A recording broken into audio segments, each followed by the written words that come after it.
going on, guys? Welcome back to Before the Whistle. I'm your host, Maddy Hudak, and we are getting right back to being on our regular schedule.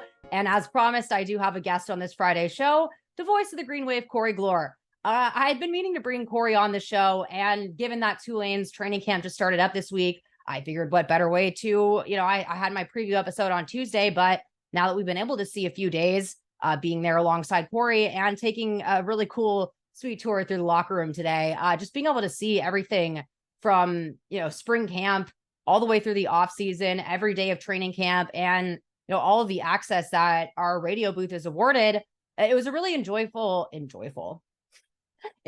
conversation to have. And I learned a lot of things in that conversation. I was also evacuated in Birmingham, but Corey was there the whole time. And so just to hear what the day in and day out of that was like, and how that kind of affected how we viewed this team and the players as human beings first and foremost, and makes it easier said than done to call a lot of tough games as the weeks went on. But I've learned a lot in these last two seasons, in the good, the bad, the ugly, from just Corey and Steve. A lot of the post games of that 2-10 season were kind of tough for me. And I've talked about the Tulsa homecoming overtime loss, that 2-10 year. That was tough for me because that was my 5-year homecoming as an alumni of the school, and my first as a sideline reporter. And I just remember how comforting it was to be, next to a fellow alumni in Steve, but being able to kind of find my way through all of those emotions and finding my confidence on the sideline. I really have to thank Corey for this. And I know he always says that I need to take some credit here, but again, when I got this job on the sideline, I did not have any background in sideline reporting whatsoever, or really sports talk radio at all. And Corey's belief in me just as a person, I think, translates in his broadcast and his play calling. If you listen to the podcast and just seeing how he interacts with people, I mean, I can say that it's had a personal effect on me and what I've been able to accomplish in these last two seasons. I think that we work perfectly as a trio, and there's really no one else that I would want to preview this Tulane camp with. So without further ado, Corey Gloor. It does take me back, though, to our first August, which was extremely chaotic, and it was both of our first training camps as the radio voices of Tulane. But my mom's from here. I went to Tulane, so I'd been through a hurricane my move-in weekend. But what was that whole experience like for you, just kind of getting here and having everything sort of be in chaos? That was, the week leading up to Ida, it didn't seem as though there was a ton to be concerned about, if I remember correctly. Yeah. Like, a lot of locals here were kind of saying, like, it's, just buy some food, buy some bottled water. Like, it's not going to be too terrible. And then by the time we got to like a Friday, I think it really started to be, oh crap, it's coming. And then when locals, including our third partner in crime, Steve Barrios, when he left town, I was like, all right, if he's leaving town, that's my cue to leave. So I evacuated to Houston on that Saturday, the day before the storm hit. That was a 14-hour drive. It was the worst drive of my life. And then Sunday, watched the storm hit from afar, and then realized that it was going to be a while, and then drove over to Birmingham probably on a Tuesday, I think. And then the game was still happening, and like, you couldn't make that game. Steve couldn't make that game. Our engineer, Jason, couldn't make that game. But the game was going to happen, and that was also going to be first game for me here at Tulane. So what unfolded was the most stressful week of my life, and trying to organize all of that, get a team in place in Norman to help out, to get us on the air. Also learn about the team and get prepped for a broadcast. And now, you've been doing this for a couple of years, the level of preparation it takes the week leading up to a game. We don't just kind of show up and turn on a microphone. And then they almost won the dang game. And so it was, that week was truly the most hellacious week of my life. Starting a new job, wanting to do a good job, and everything was kind of working against you to make that happen. I've never gone back and listened to that game. Like I listened back to our broadcast. I haven't listened back to that one because I can't bear to think of what I sounded like in that game. Well, I think it was also a highly unexpected way that game unfolded. Just watching from afar, I kind of have said there's part of me that is upset that I missed that as my first game, but the other part of me would have found that almost like too much at the same time to have that unfold the way that it did. But through all of the chaos, what was it like kind of covering that game up it was supposed to be a home game at Tulane, but you end up in Oklahoma, they paint the field like it's supposed to be Tulane's. And then I think Tulane really shocked the world in how they performed in that first game. No, I mean, that was, I think for a weekend or maybe even 2 weekends, Tulane did kind of become America's team a little bit there because everyone started to catch on what had happened and why Tulane wasn't playing at home and why they were in Birmingham. And then on a ABC stage, nearly beating then number 2 Oklahoma in their place. Something that I try and keep mentioning whenever that game comes up is just how great the people at Oklahoma were for us and for getting my end of things all set up. And a tip of the cap to Toby Rowland, the voice of the Sooners, who I've never spoken to another play-by-play guy the leading up to a game more in my life than that one. And I had never met Toby. But what he did to get us set up and help find people for us, and the hospitality, their athletic director, Joe Castiglione, came in right before we went on the air just to say, like, we're sorry that you're here, but we're glad that you're here. And I mean, they were incredible. And then, yeah, they nearly win the thing. And you can kind of see it on, Twitter as the game unfolds, just people realizing, oh my God, they might win after all this. And they didn't, which really irritated everyone. Like they thought they were the better team. And then they get back to Birmingham, and there was almost like a hero's welcome after a loss when they got back. The city of Birmingham really embraced that team. And I mean, you were in that hotel, like what that hotel was like. And I mean, it was like they won the Cotton Bowl coming back after that game. And then I remember having a stiff drink when we got back at a bar nearby after that one to try and decompress a little bit. It was, I mean, it's a shame how the year unfolded. There's no way around it. But for that game and really the couple weeks after that, Tulane had America's hearts. And it's rare to be in that position. A lot of things have to happen outside of just who you are as a team for that to occur. And it happened for Tulane for a couple weeks. And then the season was what it was. But what followed after that was captured America even more. And so it's been quite a 2 years so far for us on this team, I would say.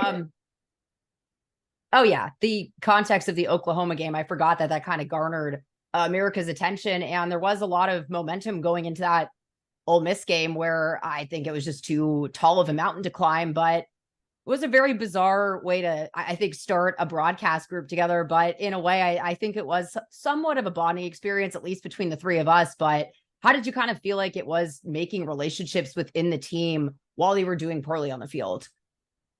Well, I'll say the only silver lining to that month of September in 2021 was, I mean, like, you would drive up and spend kind of a couple days around in Birmingham, kind of leading up to a game, come to practices and all that stuff.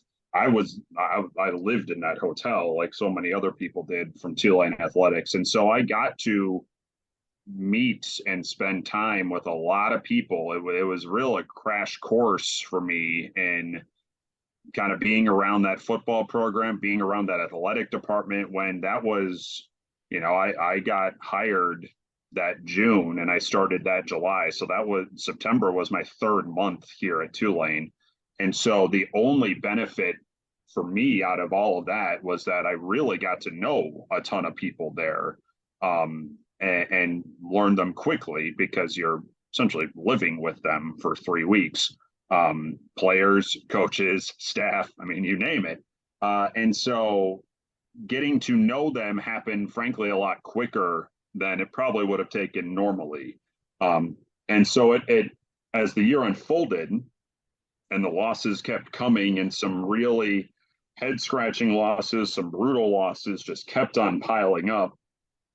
It hurt more because I did know them more than I probably would have had it just been a normal start to a season and the rhythms of what we know now would have been in play, because I spent so much time around them in that first month of the season. And so, that can be a little bit of a challenge of this job when the losses keep coming, maintaining the positivity on the broadcasts.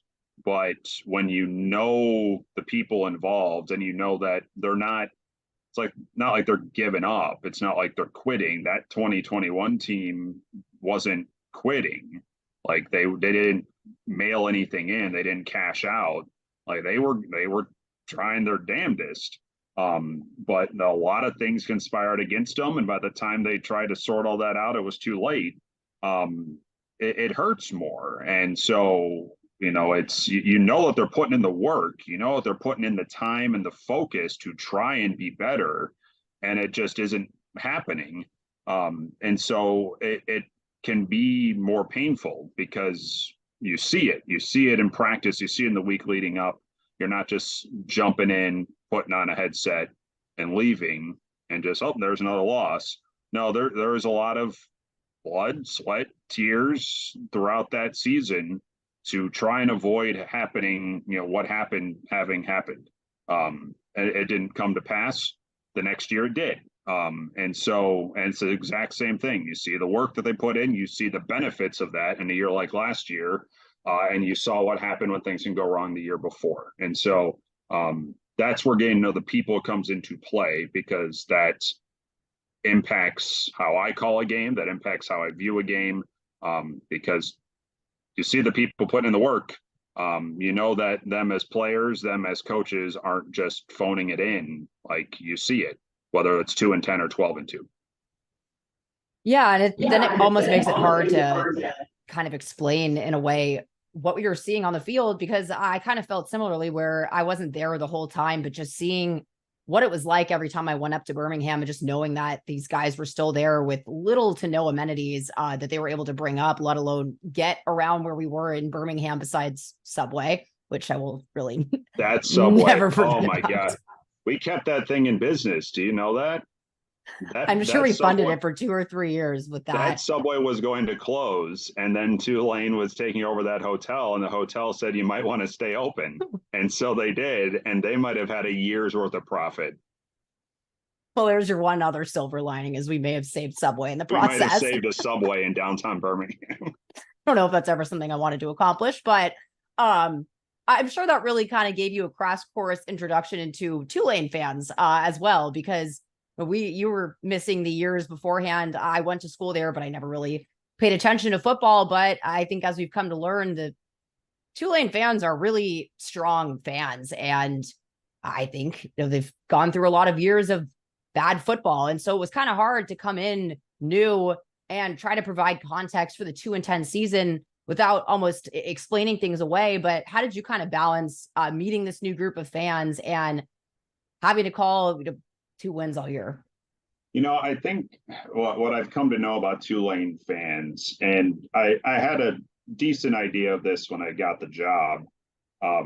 If you go to this school, you're pretty dang smart, like, and intelligent, and I would not have succeeded at this school. I think there was an understanding, certainly on the back end of 2021 season, that everything that was happening outside of that program's control leaked inside the program. Like, I think there was a grasp of that, especially now with what we saw in the aftermath of that season. So I don't think there was a ton of, at least directed towards me or anything I saw publicly, deep seething rage about that year, because I think there was a comprehension that you're talking about an act of God sort of thing right at the very start that just threw things completely out of whack. And you can say they lived in a hotel. All right, they're still living in a hotel. They have access to stuff. They still, they still have fields to play on. They can still go to class remotely, all that stuff, however you want to say that. But the rhythms of what they do when they got back from Birmingham, dorms weren't still ready. They were still taking classes online, similar to COVID years, but classrooms weren't open yet.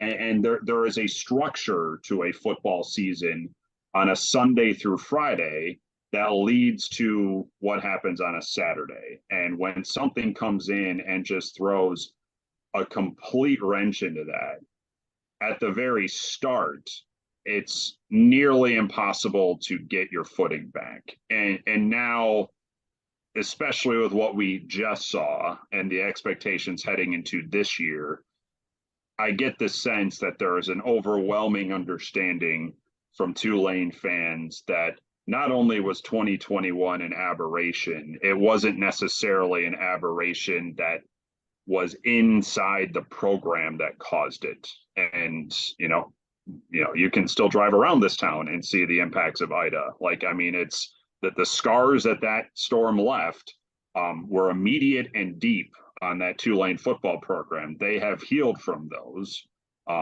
But it would be foolhardy to say that was an excuse for that year, because you name another college football program in recent years that had to go through something like that, coupled with the schedule that they had, which was one of the hardest at this level of football. Yeah, we're just talking about the Ole Miss this year, and I'm thinking about the fact that was second game to the Oklahoma opener, and those being your out of conference games is not an easy task, but it's true that I'm thinking more about that, and the idea of just having a routine and a schedule and how much a daily disruption of that can really just throw everything off. And so I think we all kind of had that context going into this last year, but I think we could all say that when we first heard these guys talking about the conference championship, this first thing out of their mouth, were you inclined to believe them, or was there a little bit of a curve for you in getting behind this really stark mentality switch for Tulane? I'd be lying if I said I believed it right away, because I saw a much better team than 2021. I didn't necessarily see 10 wins in the regular season, like that sort of reversal, because for all the things that conspired against the 2021 team, 2-10 is 2-10. And so a lot of things had to align properly to get back on course. I definitely saw a team that was postseason worthy. I saw a team that, could have been in the discussion come November about, being near the top of the league or in that top four, that group. I saw that. But what actually transpired, no, I'd be lying if I said I believed it when it was the talk around fall camp, and even it was the talk internally that spring of 2022. And I ran into Nick Anderson a few weeks ago, and he was the prophet of it all. And he even said to me a few weeks ago, looking back, now that he's outside the program now, it was pretty dang crazy what happened. And he's right. That's never happened, not just here at Tulane. And so, I saw a good team. I saw an 8-win, 9-win team. I saw a team that, heading into the final month of the year, they were going to be in the mix. What happened was outside of my mind. Truly. Now, I can be called pessimistic at times. I like to think of myself as somewhat realistic. I'm a Midwestern guy, so I have a lot of sarcasm coursing through me. But I don't know if anybody outside of that locker room truly envisioned that last year. And that, no one outside the locker room has to envision that. What happens with us doesn't matter. It's what happens with them. And to say it's one thing, to say it and believe it's a different thing. And they said it and believed it. And I don't know if even if it's another conference championship type team again this year, I don't know if it's going to be like what we saw last year, because that was just so crazy to see unfold.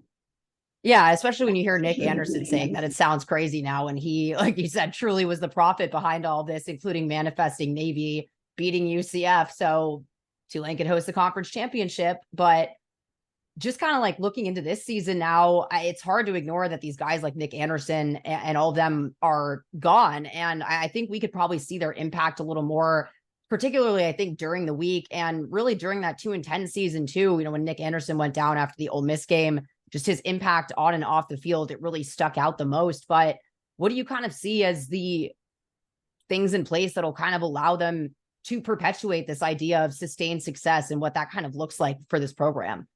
Well, I don't know about you, and maybe you have a slightly different kind of view on this here. We've seen 2 days of camp when we're recording this. To me, the biggest thing I'm looking at right now is not necessarily like first string, second string. That'll come over the month here. But who, particularly on the defensive side of the ball, is going to be the ones to step up vocally and emotionally, because for the numbers that a Nick Anderson and a Dorian Williams brought, it was not just that led to what they became and what that defense became.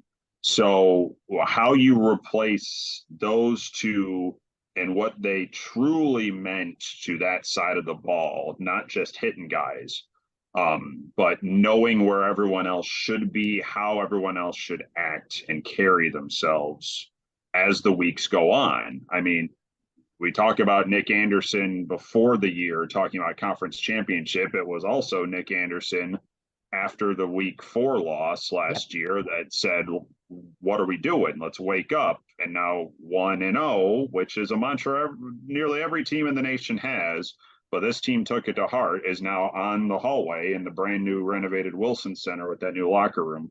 That was him that sparked that conversation too.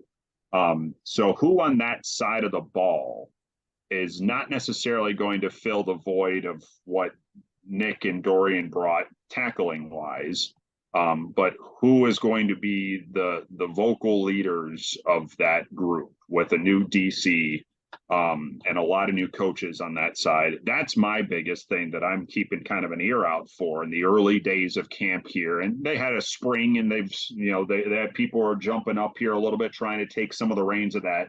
But this is where I think you can really see that axe hit the grindstone, is who on that side is going to vocally be the leaders here.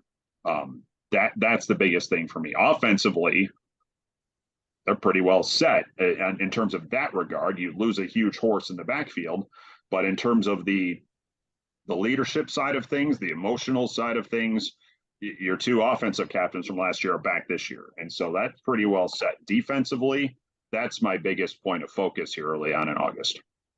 Yeah, it's interesting too, because you mentioned the coaching changes, and I think for once there's a little bit more of the stability on the offensive side with Slade Nagel coming back, but they have a new defensive coordinator and a new defensive line coach, and the defensive coordinator is now coaching the linebackers. So there is kind of a lot of different faces coming in.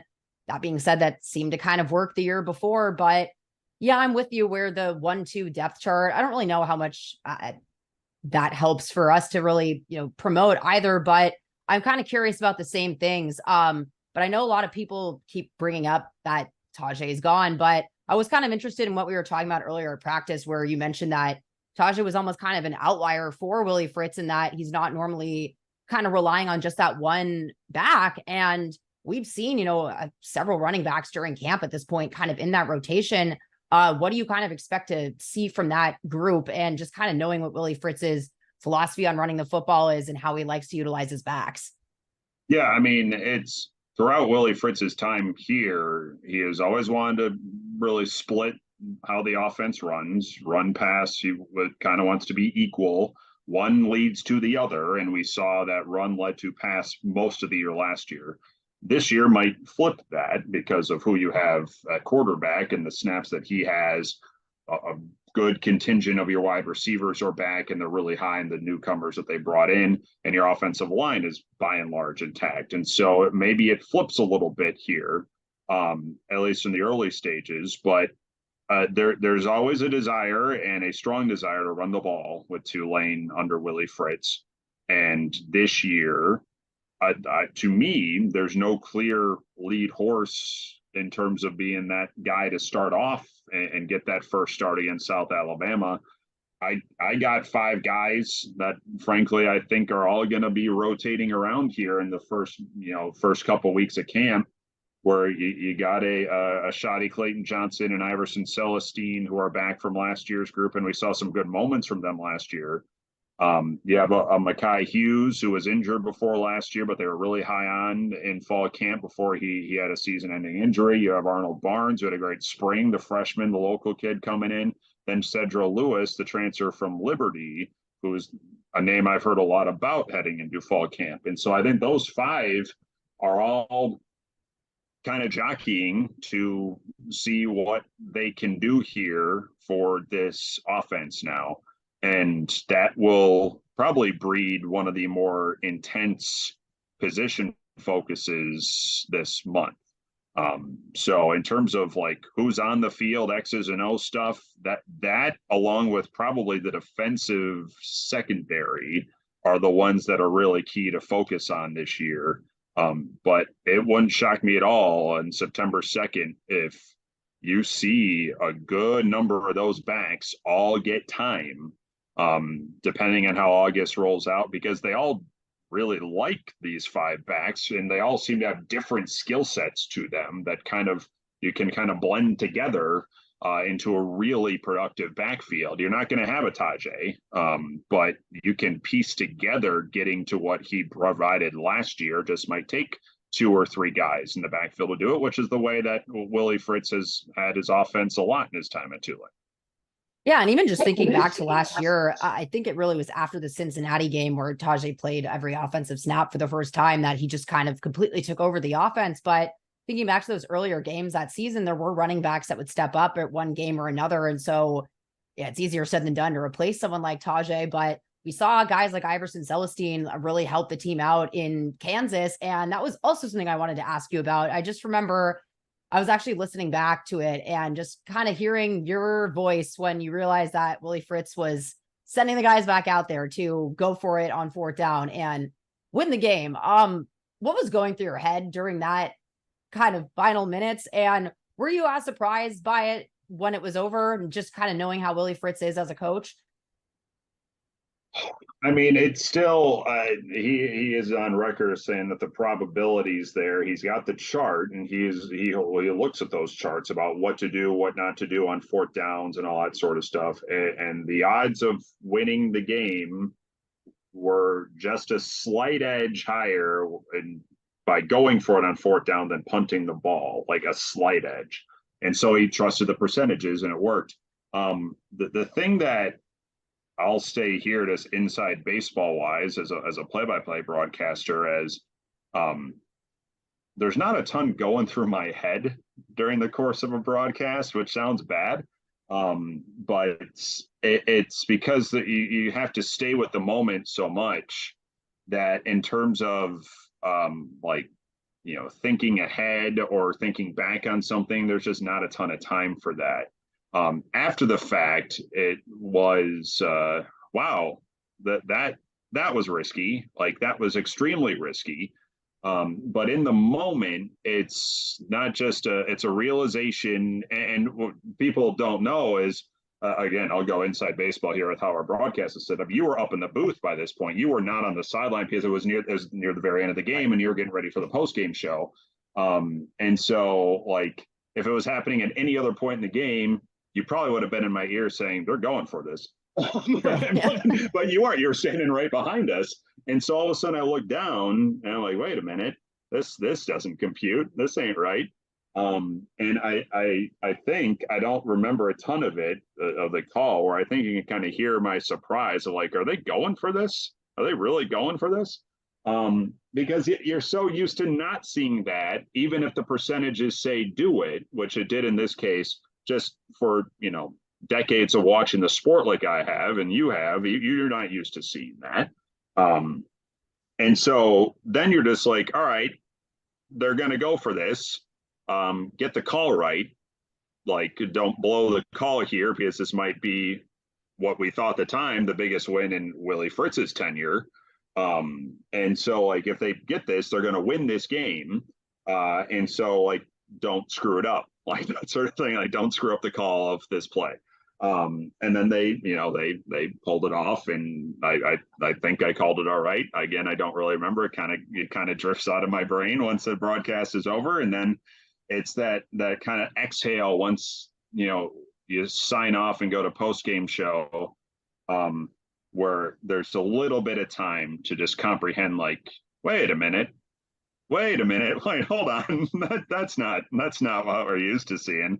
It's things like that I don't know if I can fully grapple with some magnitude of some of the moments that we've seen until way after the fact.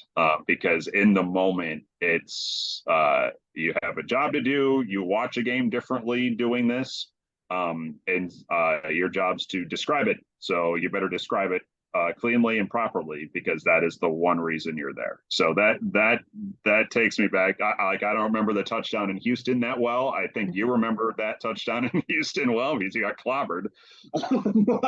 And I don't remember a ton of the Cotton Bowl, or I don't remember a ton of the conference title game or anything like that. It's just kind of fragments, because that's just kind of the nature of the business and the role. It's funny because I thought it was just me. Whenever I go up for the post game, sometimes I have to, if I can't look at a game recap, it's like my brain sincerely struggles to remember what I just kind of watched unfold. So I do get that, where it's such a weird working memory thing that you almost don't compute the game whatsoever. I have to usually watch it back or listen back to kind of remember how things went. But you say you watch it differently, I guess, as from being a viewer. And I'm curious because I had to learn a completely different vantage point being down on the sideline, but like, where are your eyes when the ball is snapped? Do you follow the ball? Do you follow a certain part of the field, or how does that kind of work as a play-by-play guy? I follow the ball. Like, I have to follow the ball with what I do. Depending on where we are, I will be using binoculars. I don't tend to need them a ton at Yeoman Stadium because of how low our vantage point is. But when we're on the road, most of the time I am looking through binoculars. I will kind of, when I can tell it's going to be a pass play, I'll hold the binoculars down. When I can tell it's going to be a running play, I'll stick with it and follow it along that way. The way to go kind of somewhat simplistic with it, I follow the ball. Steve looks at everything, and so that's his job. And then you see everything on almost always the other side of the field and at field level. And so, my job, if I'm not following the ball, like that's the crux of every sport I call. Like, is the ball, wherever the ball is, that's what I need to be saying. So when I watch on TV, again, this is where being a broadcaster and being a fan is different. And now you've come to, I think, know this here. When I'm watching a game on TV, I'm usually watching the offensive line, and the camera takes us to where we need to go. Or when I'm sitting at a stadium, the rare time I watch a game as a fan, I'll watch the line and I can kind of see peripheral of what's going on. But calling a game, it's you better watch the ball.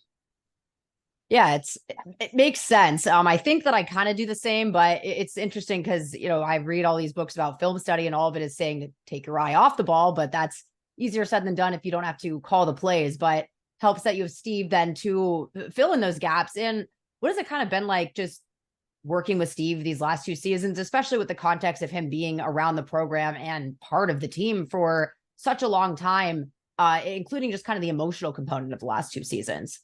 Yeah, I mean, you know what, it has been a real joy for me in this is when you get a job like this, and you walk into a booth where there's an analyst that is long established, and I mean, Steve is starting year 41 this fall. You never know how that will gel, like, because he's been there, like the booth is his. He knows the rhythms of the broadcast. He knows the previous broadcasters, who he liked, what he didn't like, all the rhythms of that. And even though the first time Steve and I met, he said, like, you're the captain of the ship, I'm along for the ride. That's not necessarily accurate, because I kind of see what we do as a 3-person dance. And so maybe I'm directing it a little bit, maybe I'm leading it with my role, but for someone who's been there forever, you just don't know how it's going to click right away. Steve and I clicked right away, and what has been really awesome to see is even after 40 seasons doing this, the level of preparation that he puts into a broadcast that is not known by fans who are listening. I mean, I'll say that about all three of us. Well, 90% of what we do is before we go on the air.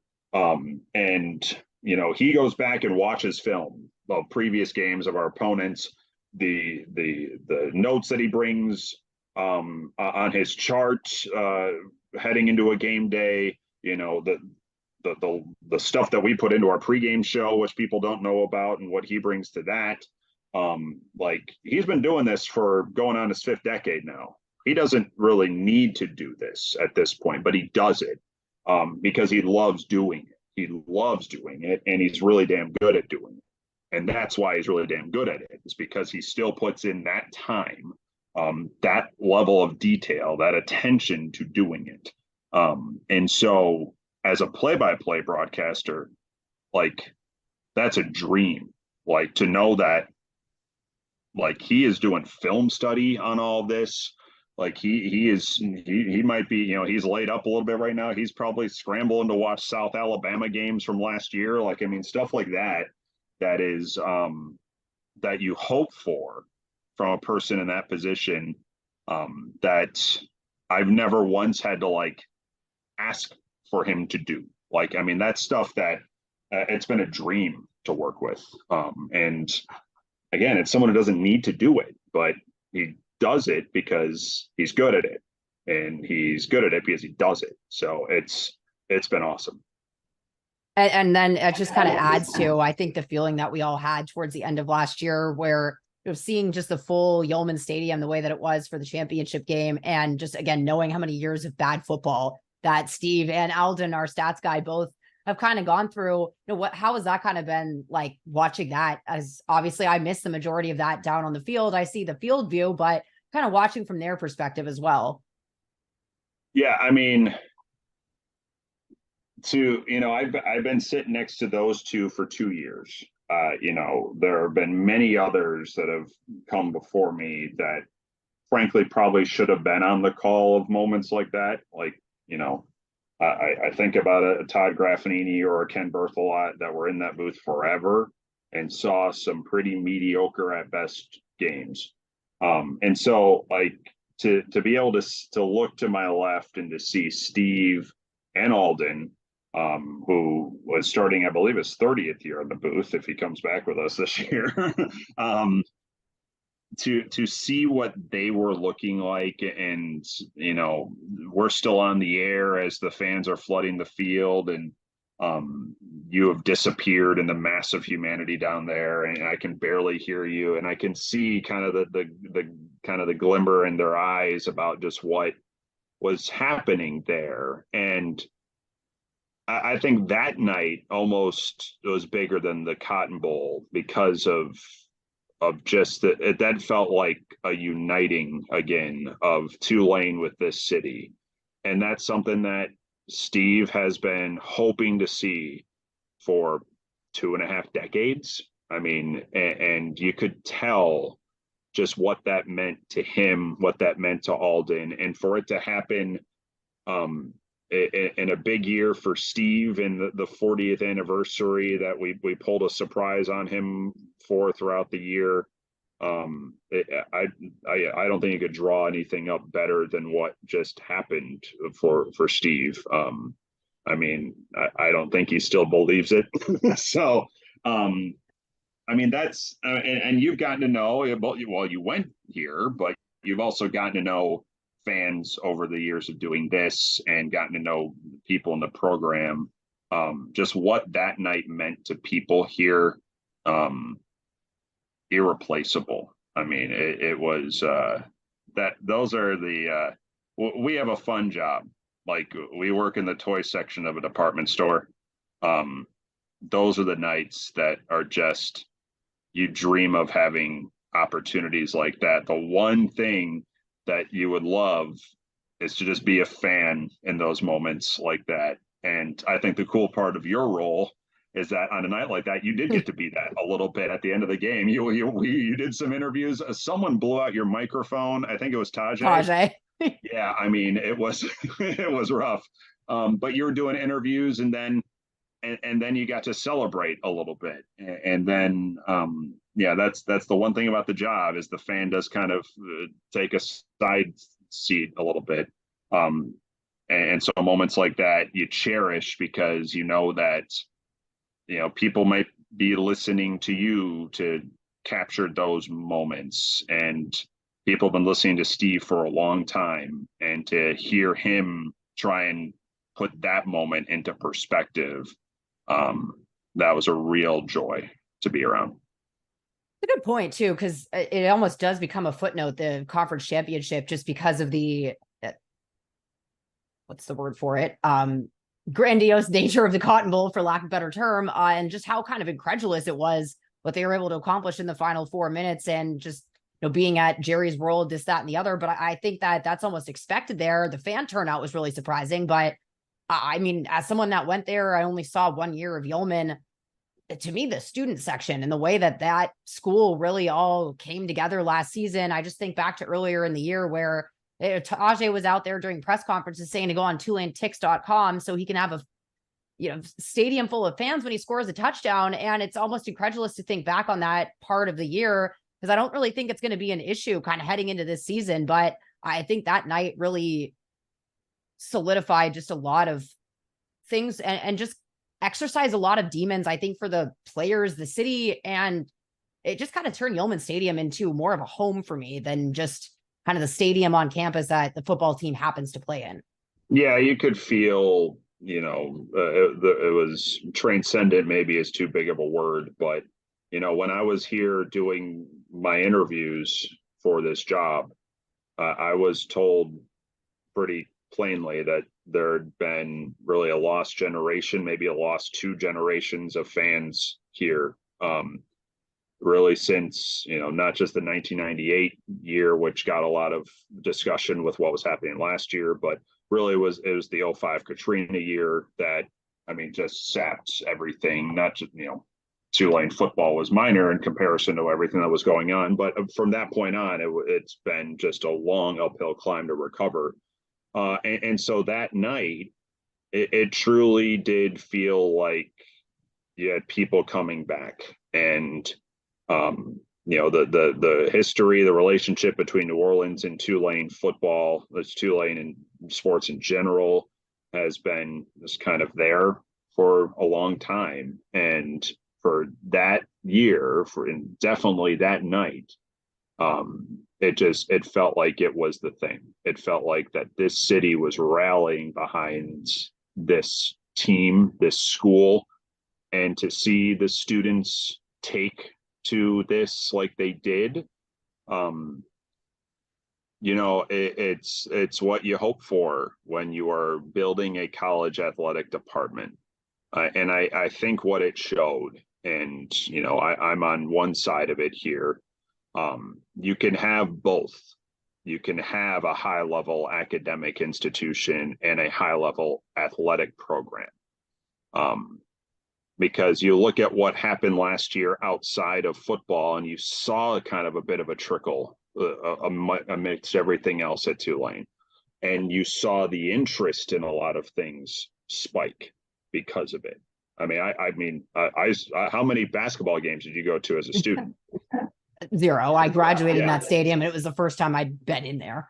And then you showed up at a couple of games this year. Like, I saw you there. And so students took to those games. Like, those. I was in the student section, and they were actually chanting, and I'm at a basketball game here. It was loud, it was intense, and that was a really good team. And so, I've heard a lot about putting the two together here when I first got here. And, to say 2022, 23 was a great step in that direction is an understatement. Now we're seeing the tangible benefits and the changes on campus. We just saw the locker room today, the new locker room, and everything that's changed there, and all the things that are snowballing to improve the things on that campus athletically. I think there's there's now an understanding that it doesn't have to be one or the other.